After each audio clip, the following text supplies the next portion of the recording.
इन दो तस्वीरों को जरा ध्यान से देख लीजिए। दोनों का नाम तो बहुत अच्छे से जानते होंगे आप लोग और काम भी जानते होंगे। इन दोनों का ही विवादों से बहुत गहरा नाता है।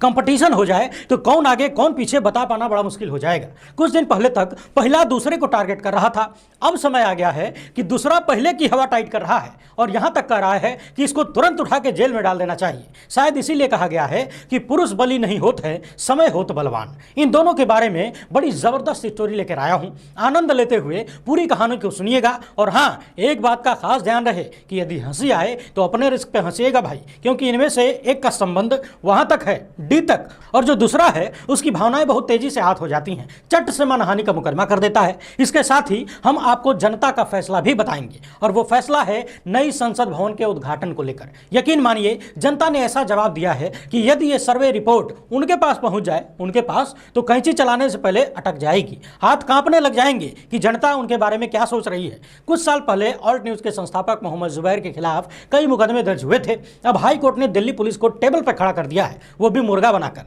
यह मामला हमारे देश की पुलिसिया रवैये की असली तस्वीर दिखाता है। पूरी बात एकदम आसान भाषा में बताएंगे, बस ध्यान से देखते जाइए। इन्हें तो आप लोग पहचानते ही होंगे। कुछ दिन पहले कर्नाटक में चाकू की धार तेज करवा रही थी। कर्नाटक वालों ने उल्टा मतलब निकाल लिया और चाकू की धार तेज करके बीजेपी को ही खदेड़ दिया। मैडम ज्ञान दे रही थी कि सनातनी को एक से ज्यादा बच्चे पैदा करने चाहिए। इस पर कॉमेडियन राजीव निगम ने क्लोरमिंट का पुराना वाला ऐड याद दिला दिया, जिसमें पान की दुकान वाला गर्दन पकड़ के पानी में डुबाता है और कहता है कि दोबारा मत पूछना। जरा सी बात इनकी भी करेंगे। वरुण गांधी जी हैं, एक कार्यक्रम के दौरान अपने पर नाना की जमकर तारीफ की है और कुछ बातें ऐसी बताई हैं जो देश के हर एक नागरिक को जाननी चाहिए। मगर ध्यान देने वाली बात यह थी कि जब ये सारी बातें वरुण गांधी बोल रहे थे तो पीछे प्रधानमंत्री मोदी की तस्वीर लगी थी। इन सारे मुद्दों पर जबरदस्त चर्चा होगी, मगर उससे पहले आप सभी से अनुरोध है कि यदि आप में पहली बार देख रहे हैं तो फेसबुक पर हमारे पेज को फॉलो और लाइक कर लीजिए, यूट्यूब पर सब्सक्राइब करके घंटा बजा दीजिएगा। देश में मीडिया के नाम पर अब सिर्फ सोशल मीडिया ही बचा है, वो भी तब तक बचा है जब तक आप जनता हमारे साथ है। हमारा काम पसंद आए तो स्वतंत्र मीडिया आवाजों को मजबूत करने के लिए इस क्यूआर कोड या फिर मोबाइल नंबर का प्रयोग करते हुए हमें आर्थिक रूप से सहायता भेजने का प्रयास जरूर करें। बहुत बहुत धन्यवाद। मन कर रहा है कि पहले आप लोगों को गुदगुदा लिया जाए। न्यूज 24 की इस खबर को देखिए। बीजेपी सांसद प्रज्ञा सिंह ठाकुर ने बयान दिया कि मुस्लिम हिंदुओं के बच्चों को बरगलाकर उनका धर्मांतरण कर रहे हैं। सनातनी को एक से ज्यादा बच्चे पैदा करना चाहिए। वैसे कुछ दिन पहले एक और मोहतरमा थी जिन्होंने कहा था कि हिंदुओं को 4-4 बच्चे पैदा करने चाहिए, 2 अपने घर में रखो और 2 हिंदुत्व के लिए दान कर दो। मगर बात फिलहाल प्रज्ञा सिंह की हो रही है। इन्होंने हिंदुओं को एक से अधिक बच्चा पैदा करने की सलाह दी है, क्योंकि मुस्लिम जो हैं वो हिंदुओं के बच्चों को बरगला के मुसलमान बना रहे हैं। इस पर कॉमेडियन राजीव निगम ने बड़ी तगड़ी वाली चुटकी ले ली है। लिखा है कि मतलब ये खुद सनातनी नहीं है, एक से ज्यादा छोड़ो, एक ही बच्चा सनातन के सुपुर्द करने का साहस दिखाया होता कम से कम। यानी कि राजीव निगम कहना चाह रहे हैं कि दूसरों को एक से अधिक बच्चा पैदा करने की नसीहत देने वाली बीजेपी सांसद ने खुद सनातन के लिए एक बच्चा भी सुपुर्द नहीं किया। सवाल तो यह होना चाहिए कि यदि मुसलमान हिंदुओं को बरगला के मुस्लिम बना दे रहे हैं तो कमी कहां पर है? क्या हिंदुओं के बच्चे इस कदर नासमझ हैं, बेवकूफ हैं, मूढ़ हैं कि किसी के बहकावे में आ जा रहे हैं, या फिर ये सारे दावे हवाई किए जाते हैं? जवाब आप सबको मालूम है, बताने की जरूरत है नहीं। वैसे बात तो यह होनी चाहिए कि फिलहाल देश में जो हिंदू नौजवान हैं उनको नौकरी मिल रही है कि नहीं, उनके जीवन में कोई सुधार हो रहा है कि नहीं। आप पूरा गूगल छान मारेंगे लेकिन कहीं भी आपको इन जैसों की जबान से ऐसी बातें निकली हुई नजर नहीं आएंगी जहां पर देश के असली मुद्दों पर चर्चा होती हो। महंगाई, बेरोजगारी, भ्रष्टाचार, शिक्षा, स्वास्थ्य, ये सब कुछ इनकी डिक्शनरी में आता ही नहीं है। इनकी किताबों में सिर्फ नफरती बातें ही मिलती हैं। कर्नाटक में भी इन्होंने चाकू की धार तेज करने के लिए कहा था। हालांकि कर्नाटक वालों ने चाकू की धार तो तेज की मगर उल्टा इन्हीं को दिखाने लगे। आपको याद होगा मुंबई हमलों में शहीद हुए एटीएस प्रमुख हेमंत करकरे के बारे में बीजेपी सांसद प्रज्ञा सिंह ठाकुर ने कहा था कि मालेगांव केस की जांच के दौरान मैंने हेमंत करकरे को श्राप दिया था और कहा था कि तू इसका परिणाम भोगेगा, तेरा सर्वनाश हो जाएगा, तेरा अंत हो जाएगा। और अंत में उसके साथ वही हुआ। यानी कि प्रज्ञा सिंह ठाकुर यह बताना चाह रही थी कि मुंबई के आतंकी हमले में एटीएस प्रमुख शहीद हेमंत करकरे की मौत इनके दिए हुए श्राप से हो गई। जो व्यक्ति देश की सुरक्षा में अपनी जान दे देता है उसके बारे में मैडम ने ऐसी बातें कही थी। हालांकि बाद में इन्होंने ये कहा कि यह मेरा निजी बयान है और पलटी मार गई। ट्विटर पर कोई व्यक्ति है फलाने जिन्होंने अपनी पोती के साथ तस्वीर लेकर प्रोफाइल में लगाई थी और गालीबाजी किया करते थे। अब सोशल मीडिया पर गालीबाजी किस टाइप के लोग करते हैं, किस विचारधारा के लोग करते हैं, ये बताने की जरूरत तो है नहीं। इस पर मोहम्मद जुबैर ने उस तस्वीर को शेयर करते हुए उस गालीबाज व्यक्ति से पूछा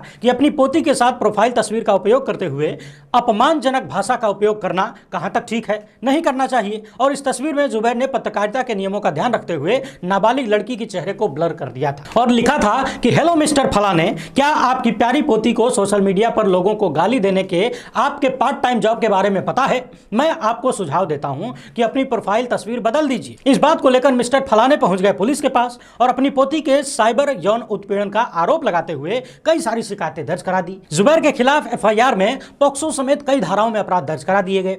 हालांकि जुबैर के खिलाफ इतने सारे मामले चट से कैसे दर्ज हो गए ये भी आप लोग समझ ही रहे होंगे। पहले तो जिस तरीके से जुबैर को प्रताड़ित करना था वो कर लिया गया, मगर बाद में खुद पुलिस ने बताया कि जुबैर के खिलाफ कोई अपराध ही नहीं बनता है। इसके बाद हाईकोर्ट ने पूछा कि ये बताओ, जब जुबैर के खिलाफ कोई अपराध नहीं बनता है तो जिसने अपराध दर्ज करवाया उसका क्या, उसके खिलाफ क्या कार्रवाई की गई। इसी को लेकर दिल्ली हाईकोर्ट ने दिल्ली पुलिस को भयंकर तरीके से लपेटा है और दिल्ली पुलिस से कहा है कि आपने जुबैर के खिलाफ तो हथौड़ा चला लिया, सबूत नहीं मिला तो मामला हड़बड़ी में खत्म भी हो गया, लेकिन आपने उस आदमी के खिलाफ क्या कार्रवाई की जिसने जुबैर के खिलाफ इतने सारे मामले दर्ज करवाए थे और कथित आपत्तिजनक ट्वीट भी पोस्ट किए।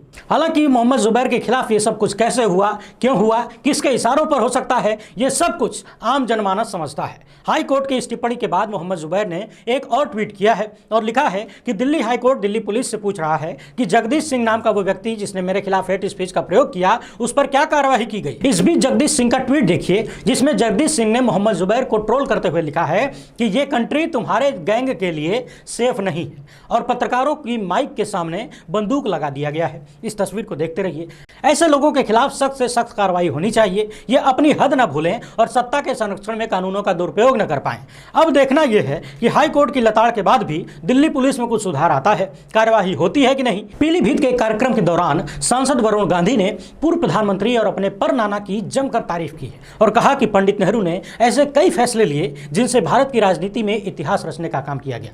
जब लोकसभा स्पीकर का चयन होना था तो पंडित नेहरू ने सरदार हुकुम सिंह का नाम प्रस्तावित कर दिया। नाम प्रस्तावित होने के बाद अकाली दल के नेता हुकुम सिंह खुद ही हैरान हो गए और उन्होंने पंडित नेहरू से मुलाकात करके पूछा कि मैंने आपको संसद में भला बुरा कहा, चीटर तक बता दिया, इसके बावजूद आपने मेरा नाम लोकसभा स्पीकर के लिए प्रस्तावित कर दिया।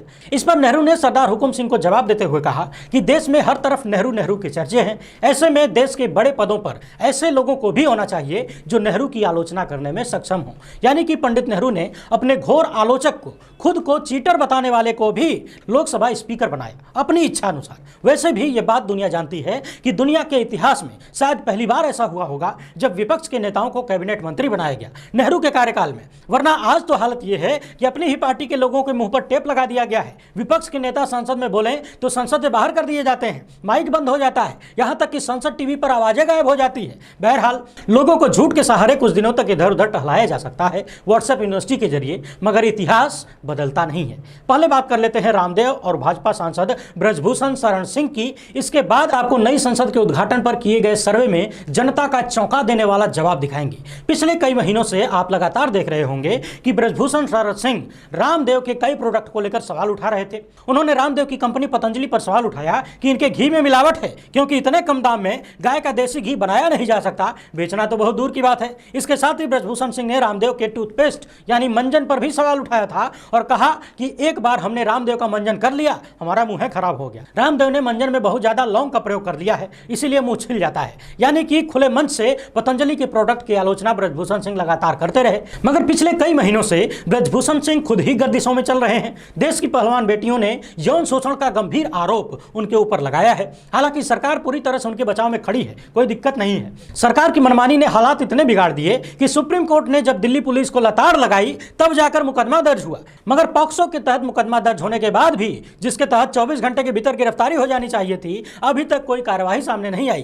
प्रधानमंत्री से लेकर गृहमंत्री तक देश की बेटियों पर हो रहे अत्याचार पर सन्नाटा मारे बैठे हैं, जबानें नहीं खुल रही है। ब्रजभूषण सिंह पर लगे आरोपों को लेकर अब रामदेव ने बड़ा बयान दिया है और कहा है कि यह देश का दुर्भाग्य है कि पहलवान बेटियां कुश्ती संघ के अध्यक्ष के खिलाफ यौन शोषण का आरोप लगाते हुए धरने पर बैठी हैं। रामदेव ने कहा कि ऐसे व्यक्ति को तुरंत उठा के जेल में डाल देना चाहिए, यह बेहद शर्मनाक है। और यह भी कहा कि इसके बावजूद ब्रजभूषण सिंह लगातार देश की बहन बेटियों के खिलाफ मुंह उठा उठा के बकवास कर रहा है। यह बहुत ही निंदनीय है, यह कुकृत्य है और पाप है। हालांकि रामदेव ने एक बार भी नहीं कहा कि सरकार ब्रजभूषण सिंह को क्यों बचा रही है। उसके लिए थोड़ा सा ज़्यादा हिम्मत चाहिए। पत्रकारों ने पूछा कि मुकदमा दर्ज होने के बाद भी ब्रजभूषण सिंह की गिरफ्तारी नहीं हुई। तब रामदेव ने कहा कि मैं तो बयान ही दे सकता हूं, जाके पकड़ के ठूस तो सकता नहीं हूं।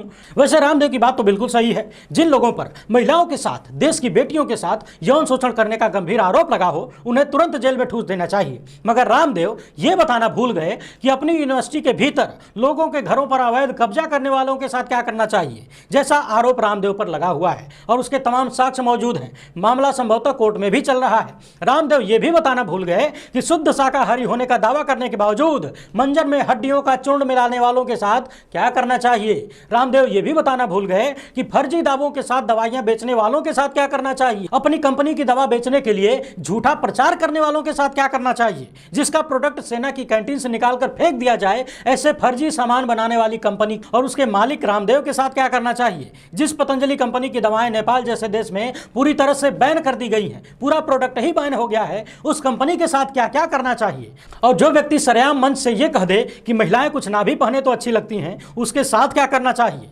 बहरहाल अब आप अपनी स्क्रीन पर इस सर्वे रिपोर्ट को देखिए। लोकहित इंडिया के यूट्यूब चैनल पर हमने जनता से सवाल किया था कि नई संसद का उद्घाटन किसके द्वारा किया जाना चाहिए। इस सर्वे में कुल 34,000 लोगों ने 2 दिन के भीतर हिस्सा लिया। जो जवाब है वो चौंका देने वाला है। आप खुद देख सकते हैं कि 97% लोगों ने कहा है कि नई संसद का उद्घाटन राष्ट्रपति द्रौपदी मुर्मू जी के हाथों होना चाहिए और सिर्फ 3% लोगों ने, खाली 3% लोगों ने मोदी को वोट दिया है। हमने और भी बहुत सारे न्यूज चैनल्स के सर्वे देखे, यहां तक कि कुछ सर्वे तो गोदी मीडिया ने भी किए थे और सभी के जवाब यही था कि नई संसद का उद्घाटन राष्ट्रपति जी के हाथों किया जाना चाहिए। यानी कि देश की जनता भी यह बात स्वीकार नहीं कर रही है कि कैसे प्रधानमंत्री नई संसद का उद्घाटन कर सकते हैं। मगर इन सब के बावजूद प्रधानमंत्री तो प्रधानमंत्री हैं। जब 700 से अधिक किसानों की मौत के बाद भी उन्हें 3 कृषि कानूनों में कोई गलती नजर नहीं आई, जब तक उत्तर प्रदेश का चुनाव नहीं आ गया, कृषि कानून वापस नहीं लिया गया, तो फिर अभी तो कोई चुनाव भी नहीं है। मगर एक बात तो फिर से साफ हो गई है और उस पर ठप्पा लग गया है, खुद प्रधानमंत्री ने लगा दिया है कि वो इस देश के संविधान का कितना सम्मान करते हैं, राष्ट्रपति के पद का कितना सम्मान करते हैं। फिलहाल इस वीडियो में इतना ही। हमसे जुड़ने के लिए बहुत बहुत धन्यवाद। जय हिंद।